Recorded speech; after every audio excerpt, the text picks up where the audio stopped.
racialized trauma, in my understanding, is a type of trauma that's experienced uniquely by members of a group that's been oppressed. Yeah.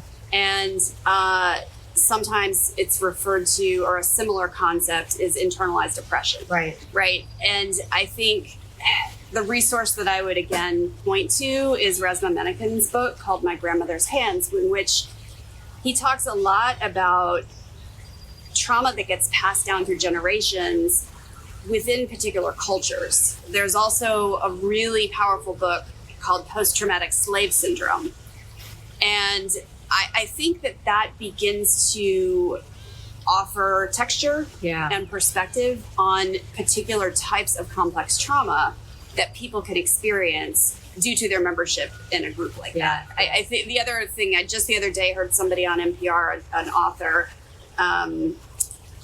Asian American woman who wrote a book, and I'm forgetting her name right now, apologies, but her book is called What I Know in My Bones. And she was diagnosed with complex trauma and began to think maybe this is a community thing. Yeah. And she's a journalist, she went back and did research of her high school and kind of found, wow, we were all treated in these similar ways with incredible amounts of pressure.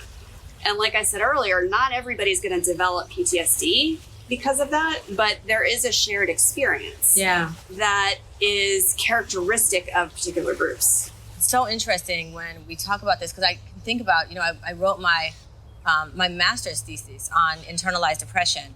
And at the time, we weren't really talking about trauma, and specifically not racialized trauma. But when I think about the connection between the two, it's so incredibly clear to me how it is that even within specific racialized communities, we have these oppressive beliefs and practices that we hand down to each other, right? Because they were handed to us, and they were coming as forms of oppression to us, and we still handed them down because that's all we knew, or because we'd internalized the fact that this is correct, or this is the right way to do it, or the way that we know to do it.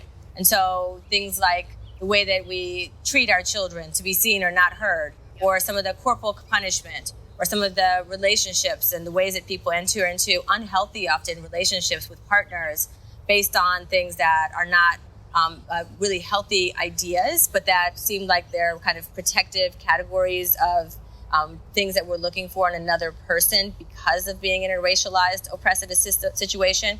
So I can really understand how that might play itself out at an interpersonal level. It's profound and it's deep. There's a lot to learn. There is a lot. One of the things that Resmaa Menakem talks about is trauma contextualized in a person can start to look like a personality. Trauma contextualized in a community can look like culture. Yes. And so what are the elements of what we think of as culture that are actually informed by generations of trauma? I love it.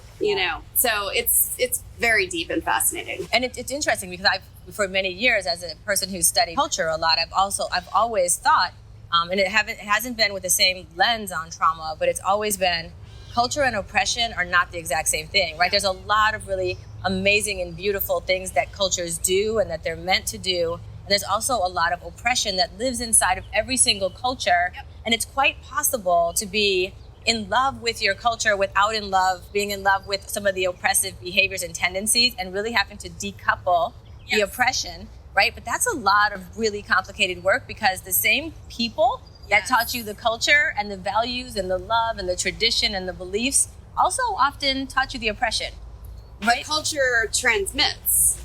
And so and this is again where I kind of get excited about opportunity. It's the same as, wow, it's such a powerful thing. How do we undo it? Right. But then again, we do have agency. Exactly. We can create cultures. Exactly. And so, and I think for some of us who are in dominant group memberships, like as a white person, there's a culture that I grew up in that has had a hand in perpetuating some things that I don't like. Right. So what do I do about that, right? And I think so there's just a lot to it.